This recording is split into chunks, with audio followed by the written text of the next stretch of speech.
PC prices have now launched on foottrading.co.uk. You guys asked for them, we have given them to you. Over 660 PC prices for special cards, gold cards, all that sort of stuff over on foottrading.co.uk. A tier 1 subscription which includes silvers, icons and special cards for Xbox and PS is £10 a month. And a tier 2 subscription is live filters. We have the buying and selling prices for nearly 1,300 special cards, 300 icons and every single profitable silver card filter on this game. For tier 2 you also get access to the live filters feature, which is one of our most popular, and my trade storage, which is a custom built storage platform for you guys to store the trades you've made and see your profit in real time. So check out foottrading.co.uk, but for now, let's get into the video. Yo, what is up guys? Welcome to a new video with me, Fuzzball40. As always, if you're new around here, please do consider subscribing down below, clicking the like button, all that good stuff. It's massively appreciated. We are, like I say, trying to hit sort of 15,000 subs by FIFA 21. So if we can do that, it would be incredible. But this is another episode of Let's Talk FIFA. It's just where we go over what's happened on a game, and as we're coming towards the end of FIFA now, I think it's time to start reflecting on what the game's been like and what we need from next year. And so we're going to show you some stuff today that I think is important to talk about. But again, I'm going to start off by saying the content has been absolutely brilliant from EA. There's no doubt in my mind. I literally love the showdown thing. It's so good. Number one, you get one or two very good players. So the first thing is you get one or two very, very good players. Vinicius Jr. here, more than usable. I think he's 5-star, 4-star. Yeah, 5-star, 4-star. And then this Matchis, who's 4-star, 4-star. You get usable card. Now, let's be honest.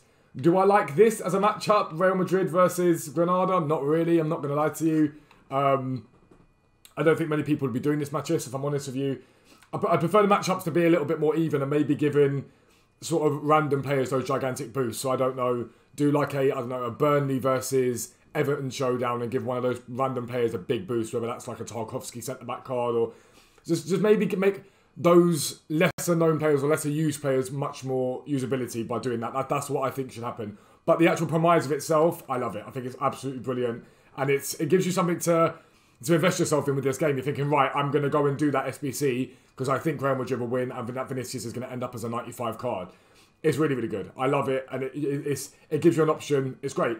The daily SBCs have been very good in my opinion. I'm still not a fan of these untradeable rewards. Now, I don't mind if it's an untradeable pack that costs 10k and it's like a 50k pack. I'm not more fair, that's alright. At this stage of the game, should we be getting rare election packs that are untradeable? No, we shouldn't be. That just shouldn't be happening. It doesn't make any sense to me whatsoever. I'm not a fan of it in any way, shape or form. I don't know what the thought process behind it. It'd be interesting to know. Something else that I wasn't too keen on this week was this Paulinho. Now, a lot of people said they liked it, and the reason they liked it was because it seemed like maybe we were going back towards something that should be back next year, and I hope they bring it back, which is tournaments. Tournaments were good fun. It was something outside of the grind. You could just play and get a reward out of it. I spoke about that in a video before, and the tournaments are random. It might be winner tournament with silver players and things like that. This, to me, goes against everything that stands for, because the whole point of a tournament with silver players, for example, is it's a grind, it's hard, it's not too easy. I don't like this giving him a massive boost and then giving him a 74 rated card. That just shows you that the ratings on the cards really don't mean anything at all. And I just don't like it. The reason I don't like this as well is, let's say you go and do this card and you think, okay, cool, now it wasn't that expensive to do at all. It's 283s, it's not terrible. But let's say you go and do this card and you think, actually, I don't really like this card. Now, I wouldn't have done this card full stop because that finishing is horrendous on him. But you go, I don't like this card. You then go to put him in SBC. You've got a 74 rated card here. Like, what was the point? I don't get it. I don't understand this card. I didn't really like that. I'm not going to lie to you. I'm not a massive fan of that. Until we know why they're doing it. Like I say, if they're bringing back next year silver tournaments and these cards will get released, then fair enough. The thing that does, and it just goes back to me, is that EA are turning around and going, okay, here's silver tournaments, but if you want to do well in them, you're going to have to do what everyone else is doing and do this SBC. There's quite expensive SBC, but at the moment it's not too bad, but this expensive SBC, which is going to drive the cost of your team up, and it's not really a silver tournament at all, really. It's like high-rated gold cards glossed up as silvers. I don't get it, and I don't like it. It's weird. It's weird, in my opinion. But the one thing they released this week that, for me, has made this week sensational are these two upgrades. I think the 85 to 92, in my opinion, is much better value. Much, much better value. But it's two teams for this 85 to 92, and it's 7 gold players, 4 bronze. That is sensational value. It is brilliant value. I don't know what the cost of this is coming in at exactly. I will check it now. But I do believe, from what I've heard, it's less than 10k. A fair amount less than 10k. In fact, I think it was like 6 or 7k. To get yourself an 85 plus player, That is brilliant value. Absolutely brilliant value. At the moment, apparently it's coming in at 18k now. Now, is it really 18k? I don't think so. I think you could do it cheaper than that. You could bid on players. But be mindful, like I've told you before, you can grind that for free. You can grind this 85 to 92 completely and utterly for free by doing bronze pack method. Sell the expensive bronzes, keep the cheaper bronzes into silvers, silvers into golds, keep some of the silvers potentially to put into this 85, 92. You can grind it for free. Now that gives you then free fodder for any other SBC that comes out in this game, for Prime Icon packs. They also released that 88 plus pack, and I saw a few people were disappointed with the 88 plus pack. It was 5 88 plus players. I thought it was great. I don't think you have to look at every SBC and go, right, it's got to be great value. It can just be good fun. I got 94 Lewandowski in my pack, which was very nice. I loved it. I thought it was a sensational thing just to do this week. And you could grind it for free by doing this. The 84 plus double upgrade, I don't think this is good value. It's 25k it's coming in at, right? But 84s right now have a lot of value, and you only need a couple of packs that you hit that 86, 87, 88 to get your 25k back. It is a bit of fun. Again, this can be ground out in the exact same way you're grinding into golds. You can then grind and go, okay, cool, let me grind some of these golds into rare golds. But you can bid on rare golds. You can snipe rare golds cheap enough to bring the cost of this down. A lot of people have got stack clubs now, but it's really good fun, and I like this. I've seen a lot of people talking about why can't EA do this year round? It wouldn't work. EA can't do this sort of content year round, 24/7 or earlier in the game because it would ruin the market. Realistically, it would ruin the market.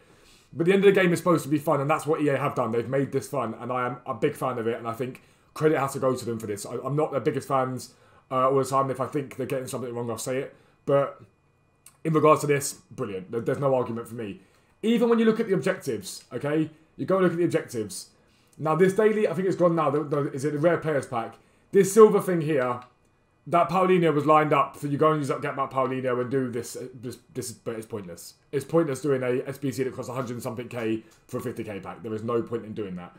But again, look at these grindable players you can get for free. Summer Heat and Babu, and he's not even that bad. Assist 10 goals in rivals using Bundesliga players. Score finesse, scoring 5 separate rivals wins using Bundesliga players. Scoring 3 separate rivals matches using players with minimum 91 pace. Assisting 2 separate rivals matches using defenders. It's easy. It's not hard. You can grind this out relatively easily. A free Nick Pope. And this is all free fodder. Like, obviously, Mendy, for example, and Fernandes are probably going to go your team. But it's Ibrahimovic, this Pope, this Mbabu. If you're not going to use these players, it's free fodder to go into an icon or things like that. So just by playing the game, you are being rewarded. Now, this should be in the game from the start next year. They should have things like this maybe once a month. It could be a harder grind than this, but for a potential player pick of maybe, I don't know, 5 players. You can choose one of those players you can grind towards, and that's great fun. Like, it's brilliant. Now, a lot of people have said to me, we had something like that with icon swaps this year, and I am vehemently opposed to icon swaps. I cannot stand icon swaps because icon swaps were brought into this game this year to replace the icon SBCs. No one wanted those icon SBCs gone. If we're being entirely honest, it was another money grab by EA. That's what it was. And so EA said when they did this, they were going to... The whole point of them bringing out the icon swaps was to increase the availability of icons to people and bring down the total overall cost and accessibility to icons coming down. And now, on one count, you can say, yes, they've done that. Because I was looking a minute ago, and I'm going to show you examples of this a minute ago.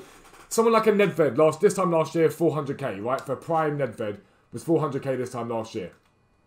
This year, if you want to have a look at Prime Nedved now, this is like Xbox, obviously. Pavel Nedved's Prime card is 60k. Now, 2 things to caveat that. The first of that is he's got a Moments card this year, so that obviously affects his value. Secondly, possibly doesn't fit the meta this year. There's other cards as well that are like that. But even the Vieri never really fits the meta. He's never that great a card. Last year, you're looking at about 270k from at this point. This year, I think he's like 90k for his Prime card, if that. And so, yeah, fine. Icons are made more accessible. Certain icons were made more accessible. And that's the point. They failed horrifically on this. Because what's happened is the higher tier icons are extortionate. So I'm going to go away, get up a screen and show you guys the big error in terms of icon swaps and grinding on this game this year. I'll be right back. Alright guys, so this is Ronaldo's FIFA 19 Prime icon card, right? So Ronaldo. Now the reason I picked Ronaldo and high-end icons is most of the high-end icons are sought after and usable every single year for the exact reason that they are high-end. So I want to show you his price. So Ronaldo Prime on Xbox on this exact same day last year was 4.1 mil. Now I'll caveat that that's a Sunday, and so the prices are not going to rise until prices rise into weekend league. But either way, you're looking at sort of between 4.1 and 4.5 million, give or take, at this point last year. Ronaldo this year, 7.9 million. 7.9 million. He's almost double the price. Ruud Gullit's prime card. This year, 6.2 million, give or take. That was a few hours ago, but 6.2 million, 6 million even if you say that. Last year, at this exact point, he was down at about 3.2, 3.3 million coins. Again, nearly double the price. Johan Cruyff. This time last year, well this year, 6.8 million on Xbox for his Moments card. The reason why I'm picking his Moments card is I believe, if I remember rightly, his Moments card was an SBC last year. Gullit had an SBC for this, but not for his Moments. Ronaldo had an SBC for his Prime, but not his Moments. Johan Cruyff this year, or last year, sorry. Johan Cruyff last year at this point was 2.9 million. So way more than double the price this year. And so, what has actually happened this year is the lesser icons that, okay, then they're alright, they're not bad cards, but the lesser icons this year are far cheaper. But the high tier icons in people's teams are extortionate this year. Absolutely extortionate. Now, there are multiple reasons for this, and it's important to note that. This year's been one of the easiest years to make coins on this game. There's been a lot of ways to make coins and increase your coin total. Which means more coins on the game, which means prices go up. It's just basic economics. The more coins on the game, the more prices can be driven up by that. So I'll give you that. But last year, all of these cards had one thing in common, that they had an SBC card. So you could get these cards via grinding it as part of an SBC. So that immediately is going to hold down the price of those cards on the market, purely because you can go and get any of these incredibly usable, powerful, strong cards. You can get any of them on the as an SPC for a few million coins, maybe 2-3 million coins for some of them, some maybe a little bit more from others. But that meant that if you were going to go out and buy them, yeah, some people like having them tradable, so they were going to pay for them tradable, and they still have a value being tradable. But someone like a Ronaldo or a Gullit or a Cruyff that's going to be infinitely usable, he's going to have a ceiling price because there's an SPC on the game. By removing those SPCs this year, what EA have realistically done is say to people, you ain't using these cards this year. Unless you trade like mad, or you're an elite tier player, you can make hundreds of thousands of coins every week. Now, I do both of those things, so it's not so bad for me. I can afford most of them if I wanted to. But unless you trade like mad, or unless you're a ridiculous player, you ain't using these cards this year. It's as simple as that. Or unless you get lucky and pack them in a Prime Icon pack. And for me, this has been problematic all year round. Firstly, Icon SBCs meant that packs that you open up had a minimum value, because if you packed fodder held a value all year because they were needed for Icon SBCs. So that was the first most important thing for it. But what it's meant because of that now is that EA have manipulated the market this year rotten. They have done it rotten. They've just waited until the market's dropped off and then dropped loads of content to drive the prices up, and then it crashes down again. So if you're trading like me, that's brilliant. That's absolutely brilliant, because I'm like, well, content's coming. I know these cards spike when there's a good SBC out. I'm going to buy into it because I have that market knowledge. Someone who doesn't have that, though, might be sitting there thinking, okay, I've got these cards, I'm going to sell them, not knowing those cards are going to rise in price. And then the SBC comes out, and suddenly you're being absolutely shafted because you're that 83 rated card that was a K, 2K the other day is now suddenly 5, 6K. And you're like, okay, well, this SBC is really expensive. And it's just, I don't like it at all. I did want to caveat it, though, with Stoichkov. Stoichkov last year didn't have a Moments card. But last year, his Moments card at this point last year was like 600k, give or take. This year, his Moments card, his Prime card, sorry, not his Moments card, his Prime card, is 230,000 coins. There's partly the fact that he's got like no weak foot this year, and minimum 4 stars important, but 5 star really is crucial this year. So you caveat it with that. But it does mean that certain icons like Storage, who is very good, are usable for people. And I'll give EA that in terms of the fact that there are some icons that are still relatively, not, I wouldn't say meta, but good icons that can be usable this year. I like that. But it's also the fact that the power curve this year is extremely high. The power curve this year is ridiculously high. And that's something to be mindful of. The TOTW'S cards this year were strong. There were so many powerful cards, so many promos coming out that just drove up the price of those cards. A lot of icons started getting left behind because you're like, well, why would I go and buy a Stoichkov for 230 if I can get an Atal with a 5-star weak foot and similar stats for whatever? And people were looking at it that way. But for me, Icon SBCs have to come back next year. If they don't come back next year, EA have ignored the community feedback because no one was happy with Icon swaps. Some people didn't mind grinding them out and doing it, but those months that Icon swaps were out for, this game became toxic as anything. It became horrendous. People were getting angry and fuming because you had to battle to try and get those cards done and get them done and whatever.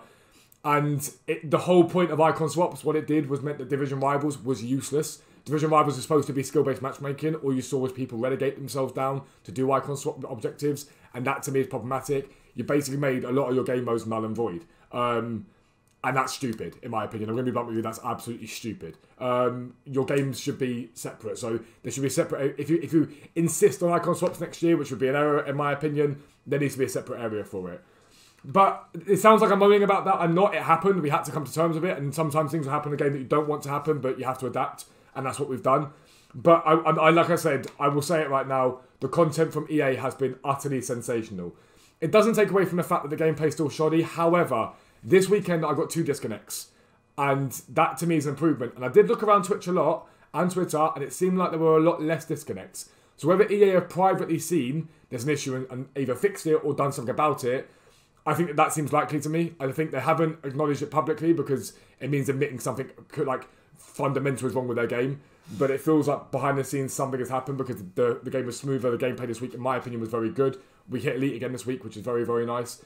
So I am all for it. And I do think there's a lot of great things here, if they're testing it out for next year, that bode very well for FIFA 21. Like I say, this battle thing, if you've got one of those a week or one a month even, or whatever it is, has amazing potential. Absolutely brilliant potential. There is rumour that I've seen that League SBCs could be going. If icons came back, I think that would be problematic for a lot of people. A lot of people would be angry about that. But if they change it up, let's be honest, if EA change it up and bring out new, fresh ideas for next year, I'm all for it. And if that means we've got to lose something from this year to replace that and bring that in, then I'm willing to give it a try for a year, if that makes sense.